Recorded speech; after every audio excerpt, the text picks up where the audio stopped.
Hi, I'm Connie Sokol, a national speaker, best-selling author, program founder, and mother of 7, and loving it. I'm reaching and teaching 1 million listeners to live a purposeful, organized, and joyful life. You can too, so let's go. Welcome back to Money Mindset Mentors, and we have our beautiful, talented, and super savvy Amy Kendall today. Amy, welcome back. We're so glad to have you. Thank you. And we are going to get right into it, because we are going to talk today about a question that I hear from women. And that is, I so want to invest and I feel like I need to, but I don't know where to find the money to do it. Have you been there, ladies that are listening and watching? So today we're going to talk about where you find the magic money. Where can you go to, or what can you do differently to start investing and making that happen now and not 10, 20, 30 years later when you could have been receiving the benefits before now. So Amy, for those that weren't on last week, if you could just give us a quick introduction about yourself and your experience in this investment world, that would be so great. Sure. I'm Amy Kendall. I started investing around 2006. We bought our first property. Intentionally, that was not an investment property to begin with. The market crashed in 2008, and we decided that we didn't want to sell our property for a loss. And so we decided that we were just going to rent that. And that turned into us having a great experience and learning a lot and understanding that that was an awesome way for us to gain tax breaks and everything. So we continued through the downturn to buy real estate.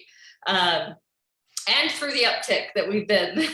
So we have created quite a portfolio for ourselves. And also about 5 or 6 years ago, I started a property management company. I deal mostly with investors as a real estate agent, mostly work with just investor clients. And so I'm running numbers all day and just doing, that's like what I've ended up loving because it's worked really well for us. So that's who I end up working with. So just went hand in hand. I was handing off a lot of people to property managers, and they weren't having great experiences. And so ultimately started that property management company, and we manage about 300 units now between Salt Lake and Utah County, and we actually do Wasatch County as well. So yeah, that's kind of me and my experience. We have a great little team. I have five people on our team that work super good together and really care about the outcomes of the properties that we manage. So it's been awesome. Love. And I have personally worked with her, and that's why she's on here, because I can vouch for her. The way that she puts it in layman's terms helps you to look at different properties, identify what's going to be the best thing for your situation, and then work out ways to do it that are going to be sustainable. Just so huge. So on that note, let's talk about this today. We're going to give 3 ways. Amy's going to share 3 ways that you can find that sort of investment money so that you can leverage what you have and what you already could do and maybe look at that's a little bit outside the box. So if you have questions, go ahead and post the questions, and either we will address them right now if they're right now, or if you're watching this later and you put those questions on there, feel free to put them on there. And that would help us to know what questions you have and how we can help you be able to move forward on this, whether it's now or we address it next week or in a comment in the post. So first and foremost, bottom layer, just kind of like entry level, I've got 0 money to invest. If that's where you're at, what would be a good first sort of outside the box way for finding that investment money? And again, as we're talking about options today, I invite you to keep your mind and heart open to what may be a solution that you hadn't considered before, that maybe like almost like you can get a new hairstyle and you're like, I don't know if I like it. And then like a week later, like, I love this hairstyle, right? So keep your mind and heart open for what may be a right fit for you. So Amy, what's that first level? You talked about renting in a different and unique way. Yeah. So I find that the clients that I have dealt with over the years that are a little bit more strapped for cash, like capital does limit us all. I want everybody to first and foremost just understand that capital limits everyone. I don't care. I mean, I've worked with investors, from the very low side all the way up to people who are buying 50 to 100 unit apartment complexes at a time. So first and foremost, capital always limits you, right? So whatever situation you're in, that where you're at is what your capital is limiting you where you are. And so first off, I would probably recommend people just keep that in mind. But basics, like on this other side, especially maybe like, people have gone through divorce or young single moms or things like that. Everybody has to live somewhere. And so for me, one of the best strategies that I have found for those types of people is if we can get you to a spot where you are actually able to purchase a home.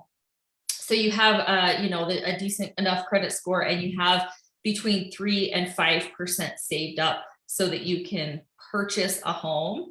FHA and VA. There are other programs too. We'll see what happens, with the next few months and the Fed and everybody. Right now, they kind of want your money tied up. They don't want that money in the market right now, right? But we'll see what happens. So right now, 3 to 5% is usually where you need to be in order to have saved that in order to purchase something. But I would say that the best solution for me and for the clients that I've worked with is going to be to buy a house or something that you have the option of subsidizing or renting out a portion of that property. So buying something that you could, because you have to pay to live anyway. So if you have allotted, okay, I'm paying $2,000 a month in rent or $2,200 a month in rent. If we can find a property that maybe the payment on it is, $3,000, but you can rent your basement for $1,000 a month. You own that asset now. Instead of paying off someone else's property, you own that asset, and you're subsidizing that asset to be to put you right where you would be to pay rent. And then now all of a sudden you're in a spot that you own that property, so you're getting all of the benefits. So there's a lot of benefits to real estate investing. One of those is depreciation. You get a depreciation schedule. You get your interest write-off for that loan. You get cash flow. And maybe when you first start into this, like this space, you might not initially think of it as cash flow because, you're not really gaining anything in excess. There was a time where you could certainly buy a house and the basement would pay for more than half of what your rental income would pay for, more than half of what that mortgage would be. Those days right now are past. I, again, will wait and see what happens with the next few months with interest rates going up and some of this uncertainty in the market. I still think that there's going to be, I think probably 4 to 6 months from now, there's going to be some really great opportunities in the market. But right now, I would say finding something that is you're going to be able to subsidize that. Or even if it's not big, like there are platforms out there that you can use for renting out garage spaces or renting out parking on your, land. You have like an extra pad and someone needs to park their RV there for the winter. So any of those kind of small asset kind of classes, even if it's not a basement apartment, something that you could use to offset that monthly mortgage payment for you is probably the easiest way for those newbie kind of investors. That might be unconventional for some people too, especially if you have kids and things like that. Sometimes it's tough to want to move them outside of your school districts or things like that. So I totally get that too. It's just like a great way to get started in real estate. Certainly it's how I got started. Actually, if I was smarter, that's how I would have started. But we started with a single family home and then moved out of it into another property that we planned on renting and just moved around like that. That's called house hacking. If you ever come across it on other platforms, people call that house hacking. So I love that. And again, it may be like, oh man, I could never do that. But it may be that opportunity comes at some point and you go, oh, this actually might work for our situation or what it is that we're doing. So I love that there's a use that you can use. And I really appreciate that you shared, if you have some land or if you have a garage space or if you have for someone to park the RV or whatever, that is an option. And I think those are things that we wouldn't necessarily think of. I know as I drive to a practice with one of my kids, I noticed that there was this house that was sitting on a lot of land in a suburban neighborhood. And I was like, for years. I've never seen people out there using that land. It's on behind the house, and I've never seen it. And then just a couple of weeks ago, I saw that they had started building a house on that edge of Yeah. that property. So anyway, utilizing what you have in ways that you may not have considered. So love that. And two, maybe spaces, like if you have like a really beautiful space. So if you have a beautiful space, there are platforms now coming out. And we actually just did one on one of our Airbnbs that we manage. We had somebody reach out that just wanted to use it for the day for a photo shoot. And we're not even advertising that right now, right? We're just probably big enough that we have a little bit of traction and things. But if you have a beautiful space, there are platforms out there for you to just advertise a beautiful space for rent by the hour. You know what I mean? So if you move into a home with a garage and you finish that garage, beautifully, and you want to use it as a studio for your photography, or you do hair or something like that, but you set it up so that it's a beautiful space, you could even, potentially advertise on one of those types of platforms that's just like by the hour, somebody comes in and does photo shoots or whatever their, studio type work. So there's a lot of creative ways to do stuff. I know one of our Disciple Thought leaders, she has created this gorgeous garden in her beautiful big backyard. And we talked about that, hiring out for photo shoots for weddings and things like that, where they can do certain spaces, certain areas that are just so lovely for that. So I love those ideas. Yeah. Okay. Second, we were talking about house equity. So what are some of the things that people can do with house equity? And especially like right now where maybe interest rates aren't that great, but what would be a good way to use it for, generally speaking? Yeah, so that mid-level person that may have like assets tied up, you know what I mean? Like that you have a house and you have $200,000 worth of equity in that house. It is good. I've had clients that do, actually I have one right now that I'm working with, and he got a killer interest rate on a HELOC on his property. That is a 10-year term. So he's got, $250,000 worth of on a line of credit with his local, credit union. And he's tapped that and he's got it. And if he uses it, great. And if he doesn't use it, he's not paying interest on it. So the only thing that we have to watch out for when we're looking for properties in that scenario is that's wonderful, right? Then you have this great amount of capital that's no longer limiting you, but it is.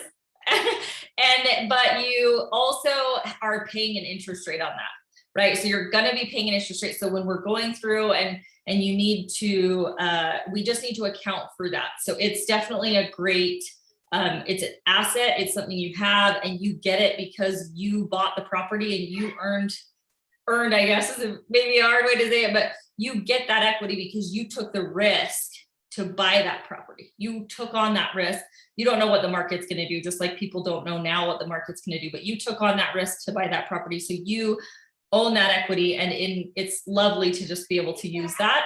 We just have to account for it on the other side when we're looking for property. So we just have to make sure that interest rate and the amortization schedule goes on our, what we call a pro forma, so that when we're running those numbers, we know that we're covering both our mortgage interest rate and our HELOC interest rate. So exactly. And understanding that a HELOC that now takes second position, right? With your property. So recognizing it is a lien on your house. So making sure that you're okay with that. And yet if you pay it off, it doesn't go against you, is my understanding, that when it goes back to zero, it actually sort of helps because it shows that you have that capability.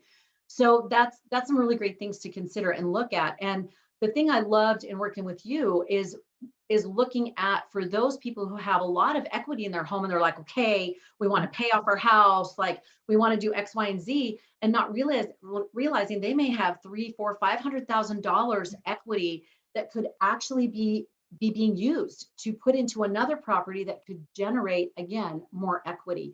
So it really is something that's good to talk with your lender and just look at and say, or talk with Amy and find out, hey, can I just do a consult call and just see, would this be reasonable for me to use this kind of equity? So it's not just sitting there, it's actually working for you, but in a reasonable risk way. I love that. Yeah, certainly has to be reasonable. Yeah, exactly. It's so that you can sleep at night, right? We were talking about that. So people can sleep at night. They can do enough of a reasonable risk that it still works as a benefit. And it's not, oh my gosh, this is overwhelming and I feel this weight.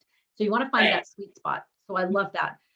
For those that are like, look, I don't have a lot of money, but I have a lot of knowledge. I know how to sheetrock. I know how to drywall. I know how to lay floor. I know how to do all that stuff. I'm like a mini Joanna Gaines, but I just don't have that.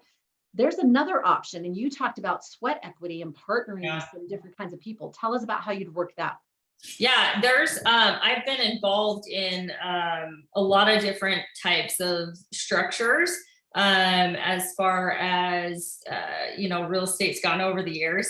Done a lot of different, there's a lot of different options out there. There's, seller financing, there's partnering, and the partnering part is, you've spent all this time and energy, or, like you're saying, maybe you just have some innate talents and you've been doing drywall with your dad since you were, 12 years old or whatever that may be. But if you are willing to use your time and your sweat equity to put into a deal where you maybe partner with somebody that's like, okay, I own 180 doors and I no longer have the time, but I think that there's enough meat on the bone for this deal to work for two people, you can find partners that are willing to, have a meeting of the minds and say, hey, I don't have a lot of capital, but I can put this amount of time every week into improving this property. And we can lay out certain, guidelines, like we need this to be completed by this time. And maybe you do a flip project, because a flip project is something that you can generate 10 to 20. I know it looks like you can generate a lot more than that, but the margins that I've seen recently are 10 to 20,000. Sometimes if the flippers are been doing it for a long time, their margins are a lot different. But if you're just getting going, sometimes to find those properties, you're going to generate $10,000 to $20,000 on a flip project, in hopefully three months, 3 to 6 months. So that's something that you could take and then, roll into the next one. But also too, if just something is stable, if you can find something that's a stable property that analyzes and you think, okay, these, 6 units are tenanted right now. We think we can raise rents next year by 3% or 5%. Last year we had big rental increases across the board in Utah. So, we think we can raise rents 3 to 5%, and I'll manage, I can manage the property I've gone through, and I know all the laws that are associated with this. And I understand, surveying and just getting people set up and having rent paid on time. And that's something that you're willing to take on. Sometimes that's a mutually beneficial arrangement for people. So, and it doesn't have to be somebody that owns 180 doors either. It could be somebody, that's like a little bit like they have a corporate job and they don't, they work 80 hours a week but they have these assets they're trying to, use this for retirement. And those are usually pretty mutually beneficial all the way around. So love that. And that's doable, because then you can decide how much time, what skill sets you have, and then you can go to those people and say, hey, I can take care of this piece for you and be that property manager kind of a piece for them, especially for those that don't have the 180 doors, that are just on the smaller scale, and maybe they just have a couple of properties, but they just don't have the time. That's beautiful. Now, for those that are listening and saying, well, I don't know about any of those, I don't even know where I stand in my finances and things like that. If they're saying that, we had talked about one of the most important things you can do from today is to get your ducks in a row. Because as you had mentioned, we were talking about, well, the market is what it is now, but in maybe 4 to 6 months, it's going to be looking better. And now is a great time to sort of get your finances in a solid state. Know what's coming in, what's outgoing, know where the leaks are and plug the leaks. And just being able to get that snapshot of where you are and where you want to go. So in doing that, is there anything that you've noticed in working with people that are kind of these, if they would have known to fill these gaps, it would have made this go so much smoother. If they would have had their tax information, if they would have had this stuff handy, ready to roll, and had some of these things cleaned up or brought down a little bit of their debt, they could have had a much better situation. Is there any kind of advice you want to give that way? Yeah, I think a lender is probably a great place to start there. They are just such a wealth of knowledge. So even if you have, like, the lenders that I work with, even they know enough about credit repair and things like that, that a lot of times if you come to them and you say, hey, look, my goals are, I want to be able to buy a property in, 10 years. 10 months. I want to be able to buy a property in 10 months. Like, what do I need to do now in order to make that happen? And then they can go through with you. You don't have to have them pull your credit or do anything like that. You can just sit down with one, or even just call them. You don't need to go in or anything. You just call, say, hey, this was my goal. And they're going to kind of go through with you. Okay, what's your income? What's your monthly debt? What are your liabilities? What are your assets? What are your liabilities? And then they're going to give you a number. Okay, you could probably afford this. And for this is how much money you're going to have to put down. So plan on bringing, at $500,000, plan on bringing 1.75% of that as a down payment, or whatever that, including your closing costs will be around at 1.75 in addition to your down payment. Your down payment is going to be 3 to 5%, like we talked about.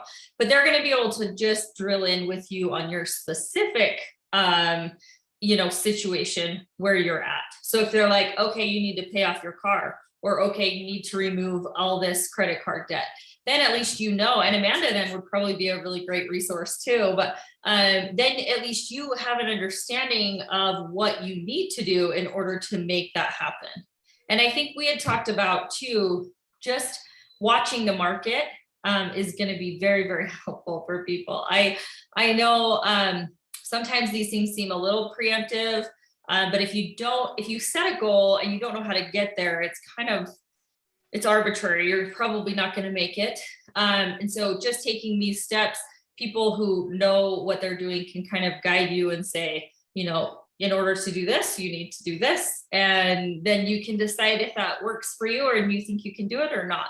But I think if you plan ahead and you're talking to the financial, the lender, and you're working with maybe Amanda to try and figure out your finances, and then you're making a plan and actually watching properties, you're watching what's coming up now, and you're watching where they started on their price and how many times they've dropped and what the interest rate needs to be in order for this, this property to work as a rental property.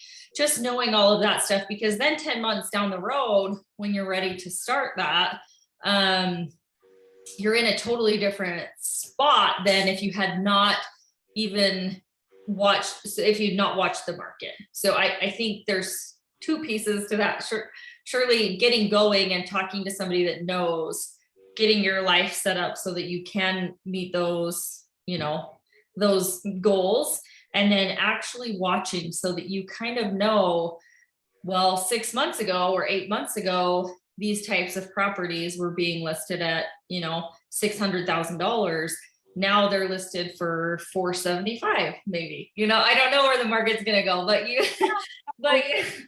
have to, the interest rates are just, I don't think people realize how big of a difference, even just a 0.25%. So I run numbers every day, right? Like I analyze properties that come on the market every day. I run them through a pro forma. So when I'm watching interest rates, and my lenders will let me know, usually 2 times a week, I get interest rates from my lenders to kind of see, just gauge where stuff's at and make sure I know what's happening. And even just a 0.25% sometimes will make a property go negative, into a negative, cash flow standpoint. And to have that is like, that's very sensitive, and we've doubled our interest rates. And so we're just in a weird spot in the market right now. Stuff still is moving. It's just moving a lot slower. And I think just by training yourself and just watching those properties on a consistent basis, even if it's just one a day that meets your criteria, I think by then, if you're 10 months out, that gives you such a landing place to say, oh, I've been watching these, so I know that over the last 6 months, then you don't feel like you're the one that's catching a falling knife, right? Like nobody wants to buy when prices are plummeting, but like it gives you a sense of security. It's the same thing I felt like when we were buying properties through the downturn last time. So as we were buying properties through the downturn, and everybody's saying how terrible the market is and how awful everything is, and we're just buying, we're just buying properties because we knew, okay, yeah, it's bad, but these things work. Like these numbers work. These are okay. They're safe. It's not amazing, but it's good. Now those properties are amazing. And the ones that we buy currently are not. So you have to also keep that in mind. Like the property that you buy is almost always going to be very close to market value, even if you get a deal, right? You're always going to be in a market cycle where you're at in the market cycle. So I think that understanding and watching the market is very helpful. And then just understanding that the time that you spend in the market is really where the magic of real estate comes from. So I love that. And it's easy. You don't have to be, have been in the industry for 20 years. Like you said, go to a lender, find out what range you can do, what you need to do to get your ducks in a row, and then be watching while you're getting ducks in a row to say, okay, they said this amount and this kind of a property. So let's just go on and look for one a day, or on Friday night for our date, we're going to do, let's look up 5 properties that we think might be good, and just keep an eye on that so that you're getting, like you said, building that base. I love it. And as we said, as we're wrapping up, for that first step, that call to action for today is really getting a plan. Stepping up to that mindset. Last week is what we opened up to, that mindset of you can invest no matter where you are, no matter where you're at.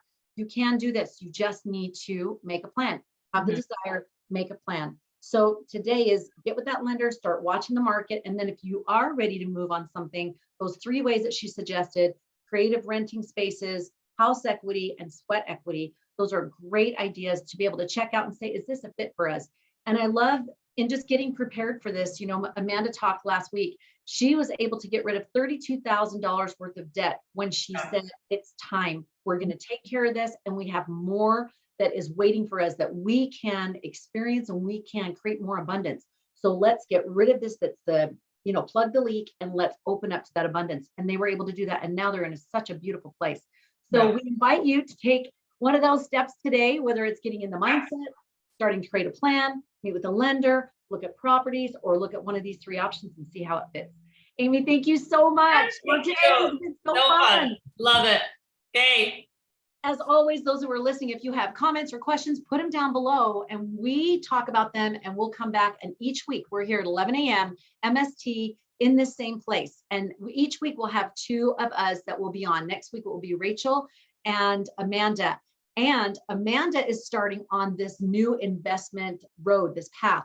So we're going to do this sort of join us for this investment journey with real life person. Amanda is going to start it from A to Z. So if you're thinking about investing, tune in as you walk this path with her of the steps that she's going to be taking, and how Rachel and Amy are going to walk her through this experience to make it a successful one.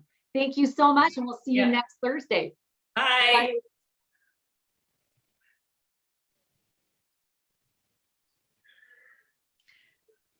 Okay, I am dying because you said hit record, and And you did? wait.